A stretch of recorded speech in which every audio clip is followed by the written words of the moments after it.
अस्सलाम वालेकुम, welcome to Azhar की नजर। मैं हूं आपका होस्ट फैसल मिर्जा और मेरे साथ as usual Azhar Ali ji. Azhar, the big match turned out to be the big let down, पर काफी टेक अवेज होंगे। Let's talk about first impressions. बिल्कुल काफ़ी डिसअपॉइंटिंग था। एक्सपेक्ट सारे इस गेम के लिए इतने लुक फॉरवर्ड कर रहे थे, लेकिन हार जीत गेम का हिस्सा है। लेकिन जिस तरह हम ये मैच हारे, ना सिर्फ डिसअपॉइंटिंग था फैंस के लिए भी आज, लेकिन पाकिस्तान क्रिकेट टीम को बड़ा धचका पहुंचा होगा इस हार के बाद। क्योंकि ना सिर्फ पाकिस्तान ये मैच हारा, बल्कि जितने बुरे तरीके से हारा उससे रन रेट पे बहुत ज़्यादा इफेक्ट होगा। क्योंकि इंडिया पाकिस्तान का गेम बहुत ज़्यादा इंपॉर्टेंट होता है, लेकिन हम वहाँ पर वर्ल्ड कप जीतने के लिए गए हैं। तो आई थिंक कि वहाँ उसके लिए भी काफ़ी डेंट पड़ा। 191 एक लाइन पे लग रहा था जब बाबर और रिजवान खेल रहे थे, कि पाकिस्तान आराम से 280 290 या इवन 300 भी जा सकता है। बाबर ने 50 रन बहुत अच्छी बैटिंग की, लेकिन कंटिन्यू कर सकते थे। रिजवान ने 49 रन बनाए। इमामुल हक को बहुत अच्छा स्टार्ट मिला 36 रन का, वो भी कैरी ऑन नहीं कर पाए। और इंडिया ने 192 का जो टारगेट था वो 3 विकेटों पर आसानी और डोमिनेटिंग वे में जिस तरीके से उन्होंने बैटिंग की। बीइंग पाकिस्तानी हमें दुख तो हो रहा था, लेकिन उनकी बैटिंग की डोमिनेंस देख के जिस तरीके से वो शॉट्स लगा रहे थे, विकेट थोड़ा सा जिससे हम कल सुबह बात कर रहे थे प्री मैच में कि जी विकेट पे बॉल बैट पे बहुत अच्छा आता है सेकंड टाइम, और वो आना भी शुरू हुआ। लेकिन जिस तरीके से उन्होंने शॉट्स खेले, वो देख के एज ए क्रिकेटर जो है वो देखने का बहुत मज़ा आ रहा था। Pakistan as a Pakistani fan बिल्कुल भी नहीं, लेकिन नो डोमिनेंस शो की है। जो हम बात कर रहे थे कि इंडिया की कंप्लीट टीम है, और शबनम गिल की भी वापसी हो गई। हम कल परसों यही बात कर रहे थे क्या वो आ सकेंगे कि नहीं आ सकेंगे, कमबैक हो सकेगा, क्योंकि डिंगी से काफ़ी वीकनेस भी हो जाती है। लेकिन मुझे ऐसा नहीं लगा, मुझे लगता है हॉस्पिटल के बिस्तर पे भी वो बैटिंग ही करते रहे हैं। टाइमिंग ऐसी हुई थी। पर एब्सोल्युटली अजहर, आप जिस तरह कह रहे हो ना, इस वक्त अगर टूर्नामेंट में देखा जाए जो सुप्रीम फॉर्म में टीमें लग रही हैं, it's got to be South Africa और इंडिया।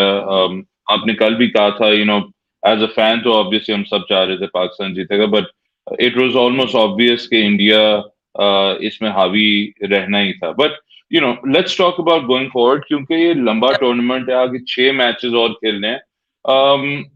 कहाँ वो जगहें होंगी जहां पाकिस्तान को जरा रिकूप करना पड़ेगा मेंटली, तो ऑब्वियसली, लेकिन एक्चुअल ऑन फील्ड क्या क्या चीजें हैं जो हम कर सकते हैं? सबसे पहले आज की मैच की हमें थोड़ी सी चीज़ें डिस्कस करने की ज़रूरत है। जिस तरीके हम्म। से हमने बैटिंग, आप जब अच्छा स्टार्ट, सबसे मैटर हमने कल डिस्कस कर रहे थे कि स्टार्ट बहुत ज़्यादा इंपॉर्टेंट है पाकिस्तान इंडिया के मैच में। आप अच्छी टून सेट करेंगे तभी आप गेम में आगे जा सकते हैं। एक दफ़ा पीछे रह गए तो आपके लिए मुश्किलात हैं। लेकिन स्टार्ट भी अच्छा मिल गया, जिसके बाद हम सब यहाँ पे भी बैठे हुए यही बात कर रहे थे कि स्टार्ट बहुत अच्छा हो गया है। अब सबके लिए कॉन्फिडेंस बूस्टर है। लेकिन उस इंटेंट को कंटिन्यू नहीं किया। आई थिंक 4-5 ओवर के बाद जिस तरह 6 ओवर जा रहा था, बॉल बैट पे आ रहा था, इंडियन बॉलर्स ने और उनका जो कैप्टन थे उन्होंने फ़ौरन से जो है स्विच किया, विकेट टू विकेट आए। स्विंग पहले ट्राई किया उन्होंने स्विंग करने के लिए, लेकिन बॉल स्विंग तो हो रहा था लेकिन बैट पे अच्छा आ रहा था जब रूम मिल रहा था। तो उन्होंने wicket to wicket cross the seam ball करना शुरू कर दिए, ताकि बॉल स्विंग हो या ना हो विकेट में रहे, और उसमें उनको स्केट भी थोड़ा सा मिलना शुरू हुआ। तो आई थिंक उसके बाद पाकिस्तान ने उस फेज को इतना क्वाइटली खेला कि उनका एक रिदम डेवलप होना शुरू हो गया। फिर उसमें देखा अब्दुल्ला आउट भी हो गए। आई थिंक उस टाइम पे मौका था कि 1-2 ओवर अटैक करते बॉलर्स के ऊपर, थोड़ा सा जैसे अब्दुल्ला ने चल के एक बॉलर के ऊपर से शॉट भी मारी, इस तरह इमाम भी 1-2 शॉट खेलते तो एज ए होस्ट नेशन इतना बड़े क्राउड के अंदर वो भी और प्रेशर में आते, ताकि आप पूरी तरह हावी हो जाते। लेकिन हमने वो मौका मिस किया। हम उसी फेज में उसी पेस से खेलते रहे। वो 6 से 5 पे आया, 5 से 4.5 पे रन रेट आया, और इन दी एंड क्या हुआ कि जिस तरह कुलदीप यादव को गेम में आने का मौका मिला, कि बहुत ज़्यादा पाकिस्तान ने गेम को अवे नहीं किया इंडिया से। तो आई थिंक कि वहाँ पर हमसे कोताही हुई। रिजवान भी जब आए तो उन्होंने 2 विकेटें जब, फर्स्ट ऑफ ऑल तो हम बात करेंगे ओपनर्स के स्टार्ट के बाद उनको कंटिन्यू करना चाहिए था, स्पेशली इमाम को। अब्दुल्ला को तो चले अच्छा बॉल हो गया, इमाम जो है एक चौका मारने के बाद फिर आउट हुए। वहाँ पे फिश ओपनर्स करने चले गए।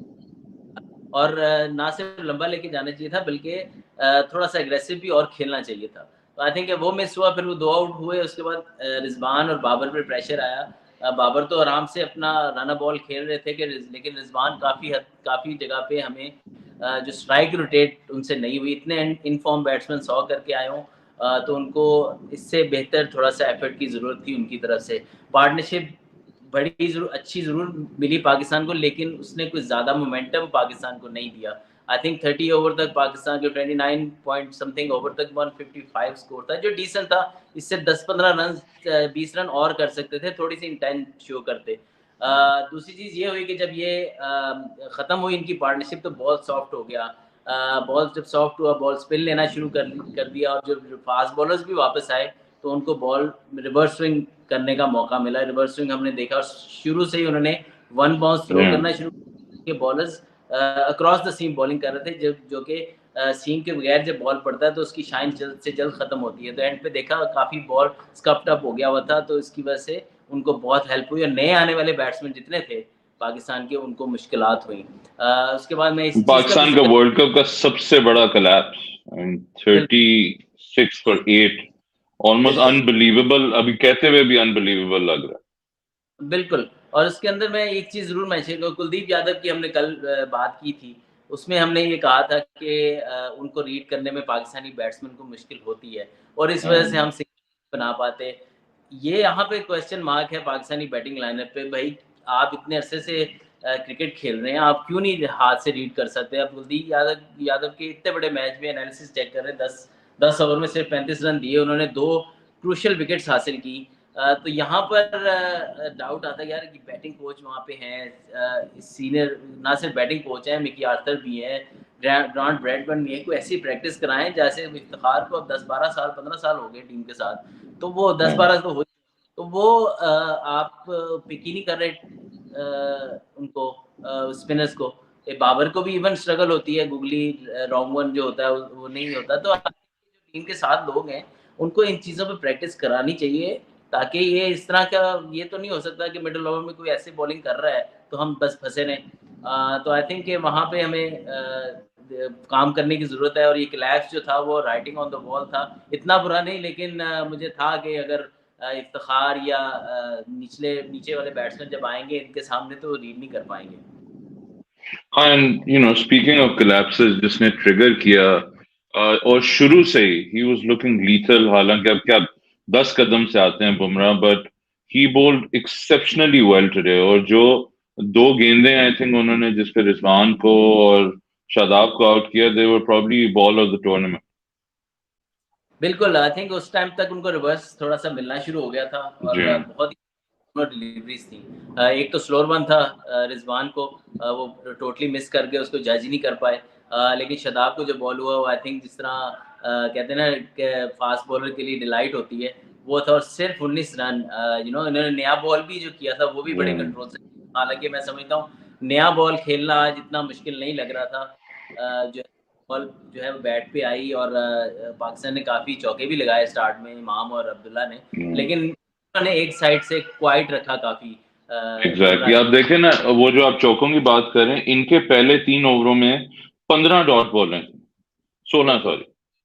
बिल्कुल। There is so much pressure. वो ओपनर के दिमाग में तो चल रहा है कि इस पे रन ही नहीं बन रहे। वो पहले ओवर में अब्दुल्ला का एक चौका और फिर एक सिंगल अगले ओवर में, उसके बाद तो रन नहीं बने कहीं पे। एंड देन व्हेन बिल्कुल ही came back it was phenomenal. इसी तरह प्रेशर डेवलप होता गया। मतलब इसमें बुमराह को भी देना चाहिए कि उन्होंने क्वालिटी बॉलिंग की, लाइन लेंथ के साथ। एब्सोल्युटली। तो आई थिंक कि हमें जो है ना, काफ़ी सारे क्वेश्चंस हैं, हम थोड़ा-सा उस पे आ जाते हैं कि काफ़ी जी। क्वेश्चन, अब हम आगे क्या करें, क्योंकि so what bat do we bowling have to look forward to Azhar? अब लेकिन प्रॉब्लम्स तो हैं हमारे सामने। आप भी आज। अभी तक मेंशन करते रहे कि हाँ, टॉप ऑर्डर भी क्लिक नहीं किया, आज थोड़ा सा चले, बट लेकिन जो मिडिल ऑर्डर पे थोड़ी सी डिपेंडेंसी थी, वो आज बहुत फ्रैजाइल नजर आया क्वालिटी बॉलिंग अटैक के अगेंस्ट। बिल्कुल, बिल्कुल।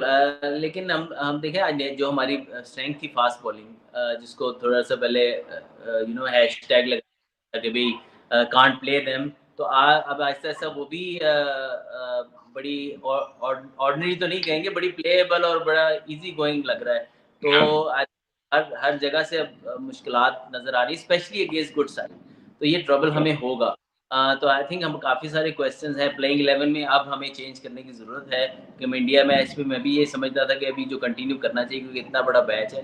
उसामा मीर की एडिशन बहुत ज़्यादा ज़रूरी है पाकिस्तान टीम के लिए अब, क्योंकि हम अपेरेंटली वो कह रहे थे कि कंसिडरेशन में थे, लेकिन उन्हें आज टेम्परेचर रन हो रहा था। नहीं, मैं वैसे उसामा को मेरी फीवर था शायद।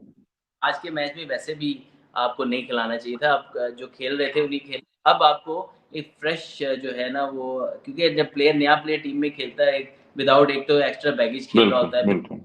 नई एनर्जी आती है टीम के अंदर। तो आई थिंक ट्राई करके देखें, उसामा या को प्रेस कराएँ थोड़ा-सा और एक स्पेशलिस्ट बॉलर जो उसामा होपफुली विकेट्स हासिल करें। अगर नहीं होता तो फिर आप वापस आ जाएँ, लेकिन अभी तो आपको ट्राई करना बहुत उसको नागुज़ीर हो चुका है। क्योंकि कितने अरसे से हम मिडल ओवर्स में बिल्कुल विकेट ही नहीं कर रहे। तो आई थिंक ये हुँ। होगा, उसके अलावा हमें बैटिंग ऑर्डर का शफल ही करना है। अगर आप कह रहे हैं कि इमाम की फॉर्म नहीं है, तो आप रिज़वान से ओपन कर सकते हैं, लेकिन एट द मोमेंट मुझे सिर्फ़ एक चेंज नज़र आ रहा है। फ़ास्ट बॉलिंग में आपके पास ऑप्शन नहीं है चेंज करने के लिए। आपके हुँ। बेस्ट बॉलर 3 खेल रहे हैं। या नवाज़ दूसरा स्पिनर होंगे आपके उसामा के साथ। तो आई थिंक ये ही एक ऐसी चेंज नज़र आ रही है। बाकी 15 के अंदर ऐसी कोई ऑप्शन नहीं है कि जो हुँ। चेंज, हाँ, फ़खर ज़मान की आप बात कर सकते हैं, लेकिन अभी उनको आई थिंक 1-2 मैच और रिफ्रेश होने दें। होपफुली वो अपनी चीज़ों पे काम कर चुके होंगे, थोड़ा-सा मेंटली रिफ्रेश हो जाएँगे, थोड़ा बैगेज या ईज़ी होगा। तो आई थिंक ये एक चेंज अगर करें, बैटिंग ऑर्डर में अगर चेंज करना है तो वो करके देख लें। अज़र सॉरी, लेकिन आपसे आपसे एक सवाल यहाँ पे मुझे आया है। ज़रा फास्ट बॉलिंग की आपने बात की, यस ऑप्शंस नहीं है। लेकिन I think that still doesn't mean कि हमारे फास्ट बॉलर्स को ज़रा बिठा के उनसे बात ना की जाए। आई थिंक शाहीन, कल भी हमने डिस्कशन की थी, वो अपने स्किल के साथ थोड़ा इम्पेशेंट हो रहे हैं।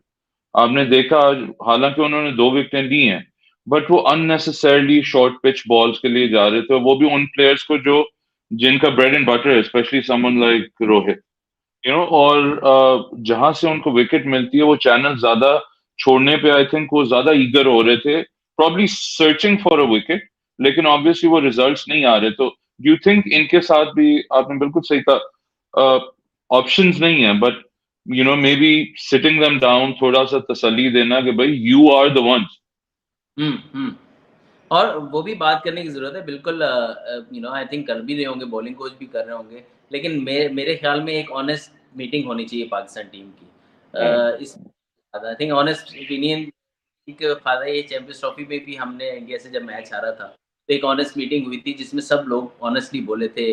काफ़ी सारी चीज़ें, जब प्लेयर्स बोलते हैं ना, तो काफ़ी सारी चीज़ें क्लियर होती हैं। येस, समटाइम बड़ी हार्श हो जाती है, लेकिन ऑनेस्टी जब बाहर आती है ना, तो इम्प्रूवमेंट के चांसेस बढ़ जाते हैं। अपनी जब मिस्टेक्स सब बोलते हैं ना, तो आई थिंक के उससे चांसेस बढ़ जाते हैं। कोचेज़ जितना मर्ज़ी कह लें, स्पोर्ट्स स्टाफ जो मिलके कह ले, लेकिन जो प्लेयर्स के खुद बात जो होती है ना, जब वो खुद बोलता है, तो आई थिंक ये फिर वो उसको ओन भी करता है। तो आई थिंक ये मीटिंग बहुत ज़रूरी है उस तरह की।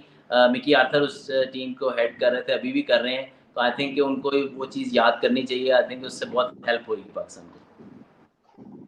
श्योर। सो अभी आपकी रिकमेंडेशन फिर, आई थिंक गोइंग फॉरवर्ड, अगर आप जो कह रहे हैं वन की चेंज नीड्स टू हैपन, जो कि मिडिल ओवर्स में सपोर्ट के लिए उसामा को लाया जाए, एंड पोटेंशियली अगर बैटिंग में कोई टॉप ऑर्डर में या शफल, मिडिल ऑर्डर से शफल हो, या may be considering someone like Fakhar coming back in. या उसमें आप ये भी कर सकते हैं ना, आप रिजवान से ओपन करा के फ़खर मिडल ऑर्डर में भी ट्राई कर सकते हैं, बिल्कुल। ताकि मिडल ऑर्डर में भी हो और थोड़ा अटैकिंग। बाकी सब प्लेयर्स जो हैं वो एक तरह ही खेलते हैं नीचे, तो फिर मिडल ओवर्स में भी कोई पांचवें फील्डर को ऑब्वियसली विकेट अच्छा होगा, बॉलिंग थोड़ी हल्की होगी तो सब एडवांटेज उठा सकते हैं, लेकिन एक अटैकिंग प्लेयर शायद मिडल में आ जाए। लेकिन ये may be not for the next game, but हाँ, आप इसी तरह क्योंकि वो भी बड़ी गेम है। तो आई थिंक फर्दर डाउन आप इस चीज़ पे इन दीज़ लाइन्स सोच सकते हैं। और बहुत टाइम ही, अगर 1-2 मैच और अच्छे निकले तो पाकिस्तान के लिए मुश्किलात हो सकती हैं। बिल्कुल, ये पॉइंट्स टेबल अब सामने आ जाए। इंडिया ऑब्वियसली वेरी डोमिनेंट, और जो टूर्नामेंट के शुरू से हमें नजर आ रहे हैं, India, New Zealand, south Africa in excellent form, बेहतरीन अभी तक परफॉर्मेंस रही है। पाकिस्तान ने डेफिनेटली हिचकोला खाया है इस मैच में, बट अगेन, जिस तरह अभी अजहर कह रहे हैं, आगे कम से कम 6 मैचेस हैं हमारे लिए भी और बाकी टीमों के भी। देयर इज नथिंग टू से कि हम इम्प्रूव नहीं कर सकें। बिल्कुल। और अभी कल इंग्लैंड में इंग्लैंड अफगानिस्तान से खेल रहा है, वो जीत के टॉप 4 में आने के उनके पास बहुत चांसेस हैं। फिर ऑस्ट्रेलिया को मैच मिलेगा थोड़ा कंपैरेटिवली हल्का, वो भी इन द मिक्स हो जाएंगे आहिस्ता-आहिस्ता। तो मैटर करता है नया नेक्स्ट पाकिस्तान का मैच जो ऑस्ट्रेलिया से है। अगर पाकिस्तान जो है वो कमबैक करता है वहाँ पे, तो फिर दोबारा से पाकिस्तान के चांसेस उसी तरह रहेंगे। लेकिन अगर वहाँ पे कोई मसला होता है, ऑस्ट्रेलिया क्योंकि almost at the moment weak link तो नहीं कहेंगे, लेकिन कंपैरेटिवली बड़ी साइड्स में थोड़ी-सी लेस फॉर्म में है। तो आई थिंक कि उनके जी अगेंस्ट जीतना हमारा बिल्कुल। एंड आई थिंक वहां से फिर आपको मोमेंटम मिलने के भी चांसेस हैं। बिल्कुल, बिल्कुल। उम्मीद करता हूँ इंशाल्लाह आज की हार बहुत बड़ा धचका है, हमारे लिए भी इस टाइम शॉक है, हम भी बड़ी उठ के बातें कर रहे हैं। लेकिन सम टाइम अच्छा होता है बातें होएँ, थोड़ी जो चीज़ें लर्न करने वाली हैं वो लर्न करें और आगे बढ़ें। आगे बढ़ना चाहिए। इसको जितना 1 आध दिन लें सुकून से, 1-2 दिन लें, बल्कि माइंड फ्रेश करें, क्योंकि हार के बाद ना बहुत ज़्यादा आप टेंस हो जाते हैं, डिसअपॉइंटेड हो जाते हैं। थोड़ा-सा फ्रेश फील करें 2 दिन और उसके बाद एक ऑनेस्ट डिस्कशन करें, फिर दोबारा से इकट्ठे हों और दोबारा लड़ें इंशाल्लाह। और पूरी उम्मीद है कि इस टीम में स्किल है, लेकिन थोड़ा-सा ट्यूनिंग थोड़ी-सी ज़रूरत है और होपफुली चीज़ें बेहतर हो जाएँगी। नहीं बिल्कुल जी, जिस तरह अजहर ने कहा, there is always room for improvement. अच्छी चीज ये है कि लंबा टूर्नामेंट है, आगे 6 मैचेस हैं, टीम को रीग्रुप करने की जरूरत है, ऑनेस्ट डिस्कशंस होने की जरूरत है। एंड ऑफ कोर्स देखें, हार जीत होती है, अच्छा कि इनको दें अपनी टीम को भी, और इनको जितनी हम यहाँ से इंकरेजमेंट दे सकते हैं, दिस इज समथिंग जो अजहर का भी हमेशा हॉलमार्क रहा है, and we will continue to try and do that. ये थी अजहर की नजर। इंशाल्लाह जल्द आपसे फिर मुलाकात होगी। खुदा हाफिज। हाफ़िज़ इंशाल्लाह।